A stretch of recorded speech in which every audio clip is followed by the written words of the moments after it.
બોટાદ નગરપાલિકાની ચૂંટણી 16 ફેબ્રુઆરીએ યોજાનાર છે। ત્યારે ચૂંટણીની તૈયારીઓને લઈને જિલ્લા ભાજપ કાર્યાલય ખાતે ભાજપના બિનહરીફ થયેલા ઉમેદવારોનું અભિવાદન તેમજ ચૂંટણી લડતા ઉમેદવારોની પરિચય બેઠક યોજી હતી અને તમામ ઉમેદવારોને આગેવાનો દ્વારા માર્ગદર્શન આપવામાં આવ્યું હતું। બોટાદ શહેરના ગઢડા રોડ પર આવેલ જિલ્લા ભાજપ કાર્યાલય ખાતે જિલ્લા ભાજપ પ્રમુખ મયુરભાઈ પટેલ, ચૂંટણી સંયોજક ભીખુભાઈ વાઘેલા, શહેર પ્રમુખ કિરીટ પાટીવાળા અને અન્ય આગેવાનો તથા કાર્યકર્તાઓની ઉપસ્થિતિમાં અભિવાદન તેમજ પરિચય બેઠક યોજાઈ હતી। આ બેઠકમાં ભાજપના 44 ઉમેદવારોને પક્ષના આગેવાનો દ્વારા ચૂંટણી અંગે માર્ગદર્શન આપવામાં આવ્યું હતું તેમજ ઉમેદવારોને નગરપાલિકાના વિકાસ માટે પોતાના દાયિત્વનો નિર્વાહ કરવા પ્રેરણા આપવામાં આવી હતી તેમજ નગરપાલિકાની ચૂંટણીમાં ભાજપના બિનહરીફ ચૂંટાયેલા 10 ઉમેદવારોનું સન્માન કરી અભિવાદન કરવામાં આવ્યું હતું।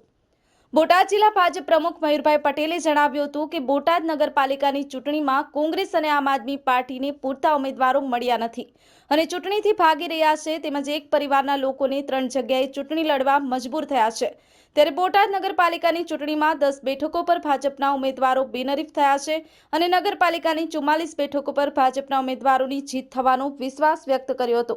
ન્યૂઝલેન્ડ ગુજરાતી, બોટાદ નગરપાલિકાની જ્યારે મધ્યસ્થ ચૂંટણી છે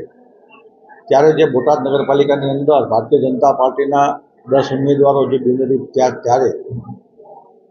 તમામને શુભેચ્છા આપવા માટેની આજે મિટિંગનું જિલ્લા ખાતે આયોજન થયું છે અને જે નવા ઉમેદવારો છે તેનો પરિચયની બેઠક હતી અને આવનારા દિવસોની અંદર જે ભારતીય જનતા પાર્ટી બોટાદના નગરજનો વચ્ચે જવા જઈ રહી છે ત્યારે અહીંયા ખૂબ ભારતીય જનતા પાર્ટીનું સારું વાતાવરણ છે। આપણે સૌએ જોયું છે કે આમ આદમી અને કોંગ્રેસ ચૂંટણી લડવાથી ભાગી રહી છે જ્યારે તેમના પૂરતા ઉમેદવારો અહીંયા બોટાદની અંદર મળ્યા પણ નથી।